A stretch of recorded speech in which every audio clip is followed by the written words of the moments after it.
sceną noriu pakviesti socialinės apsaugos ir darbo ministrę Algimantą Pabedinskienę.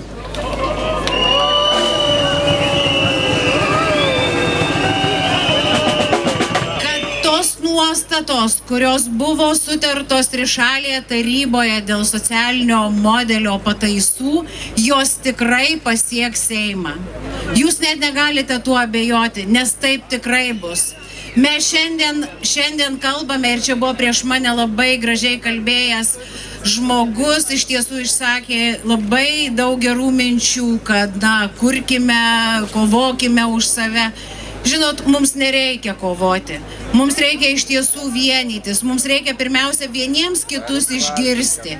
Ir tos nuostatos, kurios yra viename ar kitame teisės akte, jos iš tiesų yra suderintos.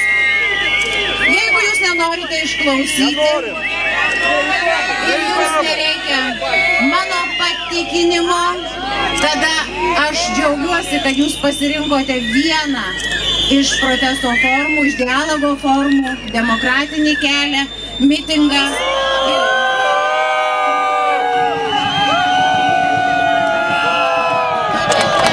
Diena visiems dirbantiesiems, visiems norintiems dirbti ir visiems norintiems turėti garantijas tokios, kaip priklauso kitiems ES, kurios nariai esame mes, piliečiai. Mūsų frakcija, Lenkų rinkimų akcijos frakcija, nuo pat pradžių, kai tik buvo paskelbta idėja socialinio modelio, susirūpinom, ar nebus tai eilinis dirbančiųjų, socialinių ir kitų garantijų mažinimo modelis.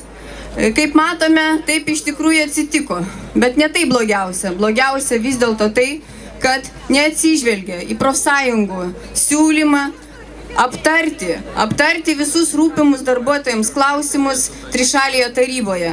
Dėl to aš noriu pareikšti, susitikome su visais pageidaujančiais su mumis susitikti profsąjungų atstovais ir išreiškėme palaikymą ir jūsų nuogąstavimus palaikome ir mūsų frakcija nebalsuos už tą modelį, kuris yra toks žalias variantas, numestas Seimui. Jis turi būti grąžintas į trišalę tarybą, turi būti sudėrėti dalykai, kurie aktualūs mūsų dirbantiesiems ir mes esame jūsų pusėje. Ačiū.